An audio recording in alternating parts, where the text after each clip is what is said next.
Donc, passons au vocabulaire lié au triangle. Voici un triangle équilatéral. Il y a 3 côtés congrus et 3 angles congrus également de 60 degrés chacun.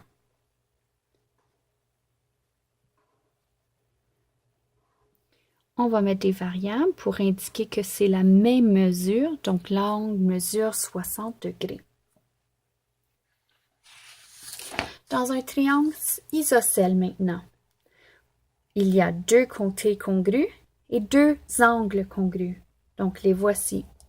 Ces 2 côtés sont de la même mesure. Ces 2 angles ici sont identiques. Et cet angle ici, il est différent.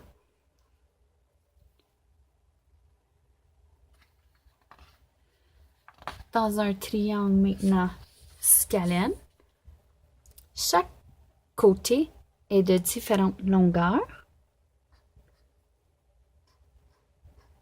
et il n'y a aucun angle congru. Donc cet angle X, cet angle Y et cet angle Z pour représenter que c'est 3 angles différents. On peut aussi classifier les triangles selon les angles. Donc, voici un triangle qui est rectangle. Tu remarqueras qu'il y a un angle droit, donc un angle de 90 degrés. Dans un triangle acutangle, il y a 3 angles aigus, c'est-à-dire 3 angles qui mesurent moins de 90 degrés. Cet angle et cet angle, c'est des angles moins de 90. Le triangle obtusangle est un triangle ayant un angle obtus, c'est-à-dire un angle plus de 90, et le voici.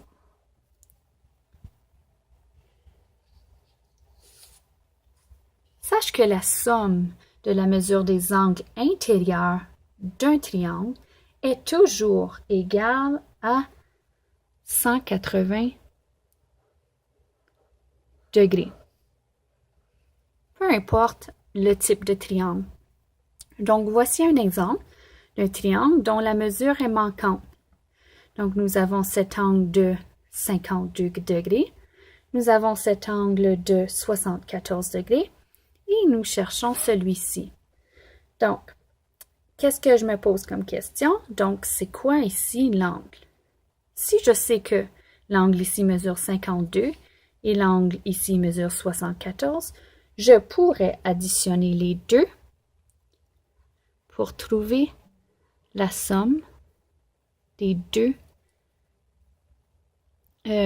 angles que je connais. Donc ici, 52 plus 74 est égal à 126 degrés. Donc, partagé entre ces deux angles, j'ai 126 degrés. Sachant que j'ai 180 degrés au total, je pourrais soustraire 180 de ces deux côtés-là qui mesurent 126 degrés. Si j'effectue cette différence, j'obtiens 54 degrés. Donc, l'angle manquant ici mesure 54 degrés.